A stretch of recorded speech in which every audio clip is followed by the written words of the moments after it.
بسم اللہ الرحمن الرحیم۔ بسم اللہ الرحمن الرحیم والصلاة والسلام علی اشرف الانبیاء والمرسلین اما بعد۔ کتاب القضاء کا بیان چل رہا تھا۔ مسائل کو سمجھنے سے پہلے عبارت پڑھ لیتے ہیں۔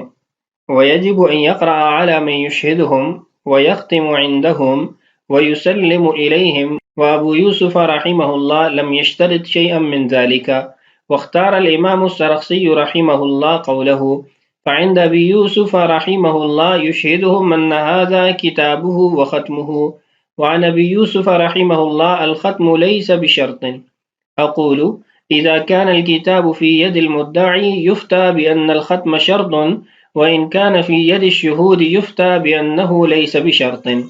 وإذا سلم إلى المكتوب إليه لم يقبله إلا بحضرة خصمه وبشهادة رجلين أو رجل وامرأتين، فإذا شهدوا أنه كتاب القاضي فلان قرأه علينا في محكمته وختمه وسلمه إلينا، فتح القاضي وقرأه على الخصم وألزمه بما فيه إن بقي كاتبه قاضيا، فيبطل بموته وعزله قبل وصوله، وكذا بموت المكتوب إليه إلا إذا كتب بعد اسمه وإلى كل من يصل إليه من قضاة المسلمين.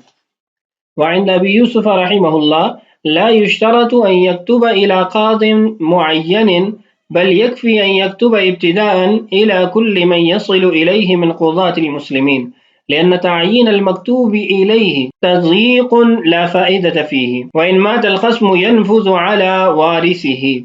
وصح قضاء المرأة إلا في حد وقود، لأن شهادتها لا تقبل فيهما. ولا يستخلف قاض ولا يوكل وكيل إلا من فوض إليه ذلك، ففي المفوض نائبه لا ينعزل بعزله وبموته مؤكلا، بل هو نائب الأصيل، وإنما قال مؤكلا لأن في الوكالة ينعزل الوكيل بموت موكله، فأراد أن يصرح أن الوكيل ها هنا لا ينعزل بموت موكله لأنه في الحقيقة ليس نائبه بل هو نائب الأصيل. وأما في القضاء فإن النائب لا ينعزل بموت المنوب عنه، فخص المؤكل بالذكر لأن الاشتباه فيه، ولا شبهة في باب القضاء فلم يذكر، ثم قال بل هو نائب الأصيل، ففي التوكيل ينعزل بموت الأصيل وفي القضاء لا ينعزل.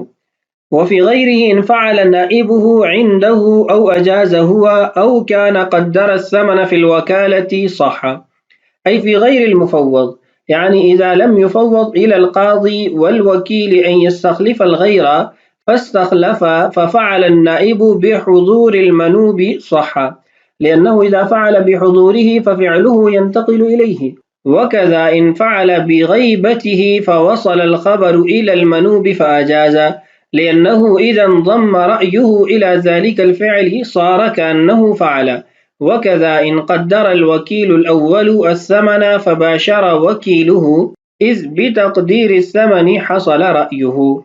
وبإعمل برأيك يوكل، أي إذا قال الموكل للوكيل اعمل برأيك كان للوكيل أن يوكل غيره. یہ ہے آج کے ہمارے سبق کی عبارت۔ اس عبارت کی ابتدا میں مصنف رحمہ اللہ نے کاتب قاضی اور مکتوب الیہ قاضی سے متعلق کچھ امور بیان کیے ہیں۔ پہلے کاتب قاضی سے متعلقہ امور ہے کہ جب وہ خط کو دوسرے قاضی کی طرف بھیجنا چاہے تو اس کو چاہیے کہ جن گواہوں کو مکتوب دے کر بھیجے گا ان کو وہ مکتوب پڑھ کر سنائے، اس کے بعد مہر لگا کر ان کے حوالے کرے۔ امام ابو یوسف رحمہ اللہ کا اس مسئلہ میں اختلاف ہے۔ وہ فرماتے ہیں کہ ان میں سے کوئی بھی چیز شرط نہیں ہے، یعنی نہ پڑھ کر سنانا اور نہ ہی مہر لگانا اور اس پر گواہ قائم کرنا۔ اور دوسرا قول امام ابو یوسف رحمہ اللہ کا یہ ہے کہ وہ نفس مکتوب پر ان کو گواہ بنائے گا اور اپنی مہر پر بھی گواہ بنائے گا، یعنی ان سے کہے گا کہ یہ میرا خط ہے اور اس پر یہ میری مہر ہے، ان دونوں چیزوں پر گواہ بنا کر ارسال کر دے گا۔ شارح رحمہ اللہ نے ان دونوں اقوال میں تطبیق کی ہے۔ تطبیق یوں کی ہے کہ اگر مکتوب وہ مدعی کے پاس ہے تو پھر مہر لگانا، اس پر گواہ قائم کرنا، یہ چیزیں شرط قرار پائیں گی، اس لیے کہ اس میں زیادہ احتیاط پائی جائے گی۔ اور اگر خط گواہوں کے پاس ہے تو پھر مہر لگانا اور گواہ قائم کرنا شرط نہیں ہوگا۔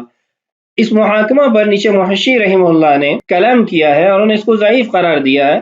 فرماتے ہیں ھذا قول لا يتكلم فيه من له معرفة في الامور، یہ ایسی بات ہے کہ جس شخص کو بھی ان امور سے کوئی معرفت ہوگی، پہچان ہوگی، وہ اس بات کو نہیں کر سکتا، یعنی یہ کوئی مضبوط محاکمہ نہیں ہے۔ یہاں تک ترجمہ کرتے ہیں، اس کے بعد انشاءاللہ پھر جو آگے مکتوب الیہ قاضی سے متعلقہ آداب ہیں، امور ہیں، ان کو پڑھتے ہیں۔ وَيَجِبُ أَن يَقْرَأَ عَلَى مَن يُشْهِدُهُم، اور ضروری ہے کہ جن کو وہ گواہ بنا رہا ہے ان کو وہ خط پڑھ کر سنائے۔ وَيَخْتِمُ عِندَهُم، اور ان کی موجودگی میں، گواہوں کی موجودگی میں اس پر مہر لگائے۔ وَيُسَلِّمُ إِلَيْهِمْ، اور اس کے بعد ان کے حوالے کر دے، ان کے سپرد کر دے۔ وابو یوسف رحمہ اللہ لم یشترط شیئا من ذالک، امام ابو یوسف رحمہ اللہ نے ان چیزوں میں سے کسی کی بھی شرط نہیں لگائی ہے، یعنی کسی کو بھی شرط نہیں قرار دیا، نہ خط کو پڑھنے کا اور نہ ہی مہر لگانے کا، یعنی ان چیزوں کو انہوں نے شرط نہیں قرار دیا۔ واختار الامام السرخسی رحمہ اللہ قولہ، امام سرخسی رحمہ اللہ نے امام یوسف کے قول کو اختیار کیا ہے، اس پر فتویٰ دیا ہے۔ فعند ابی یوسف رحمہ اللہ یشہدہم ان ھذا کتابہ وختمہ، امام یوسف رحمہ اللہ کا ایک قول یہ بھی ہے کہ وہ ان کو گواہ بنائے گا کہ یہ میرا مکتوب ہے، میرا خط ہے، اور یہ اس پر میری مہر ہے، یعنی نفس مکتوب اور نفس مہر پر ان کو گواہ بنائے گا۔ وعن ابی یوسف رحمہ اللہ الختم لیس بشرط، اور دوسرا قول یہ ہے کہ مہر لگانا یہ شرط نہیں ہے۔ آگے جو محاکمہ ہے یا تطبیق ہے اس کا ذکر ہے۔ اقول، میں کہتا ہوں، اذا كان الكتاب في يد المدعی يفتى بان الختم شرط، اگر تو وہ مکتوب مدعی کے پاس ہے تو پھر تو اس چیز پر فتویٰ دیا جائے گا کہ مہر لگانا شرط ہے۔ وان كان في يد الشهود، اور اگر گواہوں کے پاس ہے، يفتى بانه ليس بشرط، تو اس صورت میں یہ فتویٰ دیا جائے گا کہ مہر لگانا شرط نہیں ہے۔ اس کے بعد مکتوب الیہ قاضی سے متعلقہ کچھ امور ہیں کہ جب اس کے پاس خط پہنچے گا تو وہ کیا کرے گا۔ فرماتے ہیں کہ جب مکتوب الیہ قاضی کو خط حوالے کیا گیا تو وہ اس وقت تک قبول نہیں کر سکتا جب تک مدعا علیہ حاضر نہ ہو جائے، یہ پہلی شرط ہے۔ دوسری شرط یہ ہے کہ دو مرد یا ایک مرد اور دو عورتیں اس بات کی گواہی دے کہ یہ خط فلاں قاضی کا ہے، اس نے اپنی عدالت میں ہمیں بھی یہ پڑھ کر سنایا اور پھر اس پر مہر لگا کر ہمارے حوالے کیا۔ تو ان دو شرائط کے پورا ہونے پر قاضی خط کو کھولے گا اور مدعا علیہ کو پڑھ کر سنائے گا، اور اس میں جو بھی فیصلہ ہوگا وہ مدعا علیہ پر نافذ کر دے گا۔ فیصلہ کے نفاذ کے لیے کچھ اور شرائط بھی ہیں جو دونوں قضات سے متعلق ہیں۔ وہ شرائط یہ ہیں کہ جب خط پہنچے تو اس وقت لکھنے والا جو قاضی ہے، کاتب قاضی ہے، وہ اپنے عہدے پر باقی ہو۔ اگر وہ مر جاتا ہے یا معزول ہو جاتا ہے تو اس کے خط کا کوئی اعتبار نہ ہوگا، اس کا خط وہ لغو چلا جائے گا۔ اسی طرح اگر مکتوب الیہ قاضی کو مخاطب کر کے خاص اسی کی طرف خط لکھا گیا اور خط وصولی سے قبل مکتوب الیہ قاضی مر جاتا ہے یا معزول ہو جاتا ہے تو یہ خط بھی لغو ہوگا، اس کا کوئی اعتبار نہیں کیا جائے گا۔ البتہ اگر اس نے مکتوب الیہ قاضی کے نام کے بعد کوئی عمومی کلمہ لکھا ہے تو پھر اس کا خط معتبر ہوگا۔ عمومی کلمہ لکھنے سے کیا مراد ہے؟ مثلا یہ خط زید قاضی اور مسلمانوں کے جس قاضی کو بھی موصول ہو جائے اس کی طرف لکھا گیا ہے۔ اس طرح کا کوئی بھی عمومی کلمات میں سے کوئی کلمہ لکھ دیتا ہے تو اس صورت کے اندر اس کا یہ خط معتبر ہوگا، اور وہ معینہ قاضی مر بھی جائے تو پھر بھی اس کا یہ خط کسی اور قاضی کے جب حوالے کیا جائے گا تو وہ اس کے مطابق فیصلہ کر دے گا۔ امام ابو یوسف رحمہ اللہ یہ فرماتے ہیں کہ تعیین کرنا شرط نہیں ہے، یعنی کسی ایک قاضی کو متعین کر کے خط لکھنے کو شرط قرار دینا یہ بے جا تنگی کا باعث ہے، اس لیے ابتدا میں ہی عمومی الفاظ لکھ دے تاکہ جس قاضی کو بھی یہ خط پہنچے وہ اس کے مطابق فیصلہ کر دے۔ اور یہ بات آپ کو معلوم ہونی چاہیے کہ ان امور میں امام یوسف رحمہ اللہ کے قول پر فتویٰ دیا گیا ہے، اس لیے کہ وہ خود عہدہ قضا پر فائز رہے ہیں تو ان کو قضا سے متعلقہ امور کا تجربہ زیادہ ہے۔ یہاں تک عبارت کا ترجمہ کر لیتے ہیں۔ وَإِذَا سُلِّمَ إِلَى الْمَكْتُوبِ إِلَيْهِ، جب مکتوب الیہ قاضی کے حوالے کیا گیا وہ خط، لم يقبلہ، تو وہ اس کو قبول نہیں کرے گا مگر بحضرت خصمہ، مدعا علیہ کی حاضری میں، مدعا علیہ کے وہاں پر موجود ہونے کی حالت میں، وَبِشَهَادَةِ الرَّجُلَيْنِ أَوْ رَجُلٍ وَامْرَأَتَيْنِ، اور دوسری بات کہ دو مرد اس بات کی گواہی دیں یا ایک مرد اور دو عورتیں اس بات کی گواہی دیں کہ یہ فلاں کا خط ہے۔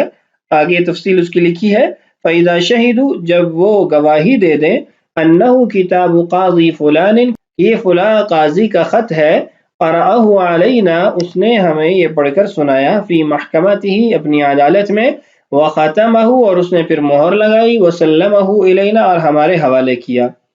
تو جب یہ دو شرائط پائی جائیں گی کہ مدعا علیہ بھی حاضر ہے اور گواہی بھی موجود ہے، فتح القاضی، تو مکتوب الیہ قاضی اس خط کو کھولے گا، وقرأ علی الخصم، اور مدعا علیہ کو پڑھ کر سنائے گا، والزمہ بما فیہ، اور جو اس کے اندر ہے وہ اس کو لازم کرے گا۔ کب؟ ان بقی کاتبہ قاضیا، جب لکھنے والا قاضی وہ اپنے عہدے پر باقی ہے، فیبطل، تو یہ خط باطل ہو جائے گا، لغو ہو جائے گا، بموتہ، کاتب قاضی کی موت سے، وعزلہ، اس کے معزول ہو جانے کی وجہ سے، قبل وصولہ، خط کے اس تک پہنچنے سے پہلے، وکذا بموت المکتوب الیہ، اور اسی طریقے سے مکتوب الیہ قاضی مر جاتا ہے تو پھر بھی یہ باطل ہو جائے گا، لغو ہو جائے گا، الا، مگر، اذا کتب بعد اسمہ، اگر وہ مکتوب الیہ قاضی کے نام کے ساتھ لکھتا ہے، وَإِلَى كُلِّ مَنْ يَصِلُ إِلَيْهِ مِنْ قُضَاةِ الْمُسْلِمِينَ، اور یہ خط مسلمانوں کے ہر قاضی کی طرف ہے جس کو بھی پہنچ جائے۔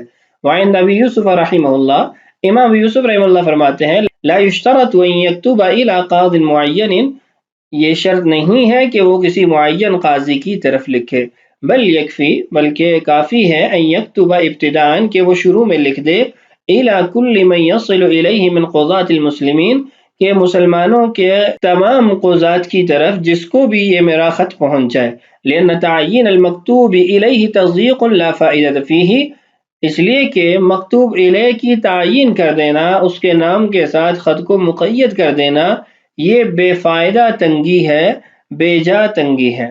یہ تو تھا کہ مکتوب الیہ قاضی مر جاتا ہے یا کاتب قاضی مر جاتا ہے، اب ایک صورت یہ ہے کہ اگر مدعا علیہ مر جاتا ہے تو پھر کیا ہوگا؟ تو فرماتے ہیں اگر مدعا علیہ مر جاتا ہے تو مالی معاملات میں اس کے ورثاء کیس کی پیروی کریں گے اور قاضی کا فیصلہ بھی ان پر نافذ ہوگا۔ اس کی وجہ یہ ہے کہ قاضی کا فیصلہ مدعا علیہ کی ذات تک محدود نہیں ہوتا، بلکہ مدعا علیہ کے قائم مقام جو بھی ہوگا اس کو قاضی کا فیصلہ لازم ہو جائے گا، اس پر نافذ ہو جائے گا۔ جیسے وکیل ہے یا وارث ہے، ان کو کیس کی پیروی بھی کرنی پڑے گی اور قاضی کا حکم بھی ان پر جاری ہوگا۔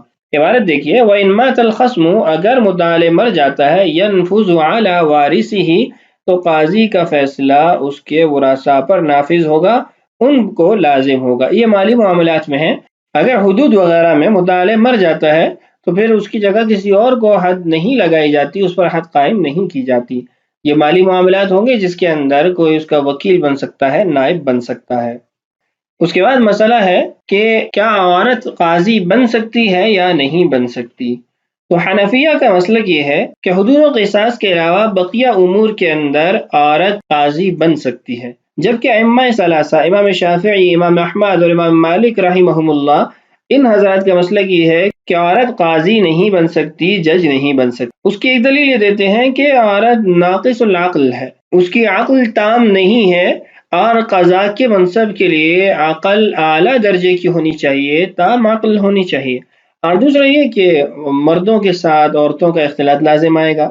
حنفیہ کی دلیل اس باب کا پہلا جملہ ہے کہ جو بھی گواہی کا اہل ہے وہ قضاء کا بھی اہل ہے، اور عورت گواہی کے اہل ہے مالی معاملات کے اندر، جیسے تیسرے پارے کی آیت ہے فَرَجُلٌ وَامْرَأَتَانِ مِمَّن تَرْضَوْنَ مِنَ الشُّهَدَاء، تو عورت کو وہاں پر گواہی کا حق دیا گیا ہے، تو اس لیے اس کا قاضی بننا، جج بننا یہ بھی درست ہوگا۔ اور اسی طریقے سے عورت کا اجتہاد بھی قبول کیا جاتا ہے، جیسے ام المؤمنین عائشہ رضی اللہ عنہا، ان کا اجتہاد قبول کیا جاتا ہے، ان کے قول کا اعتبار کیا جاتا ہے، بہت سارے امور میں ان کی اقتداء کی جاتی ہے۔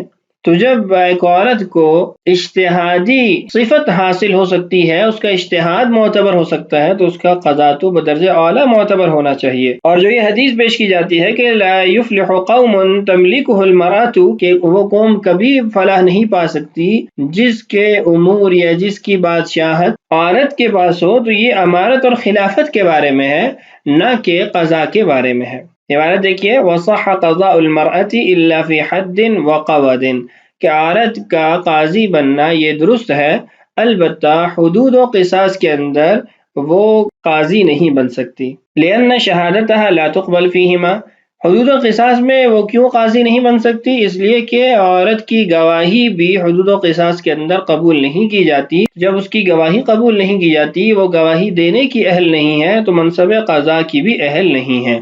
دیگر معاملات کے اندر وہ گواہی کی اہل ہے، تو وہ منصب قضا کی بھی اہل ہوگی۔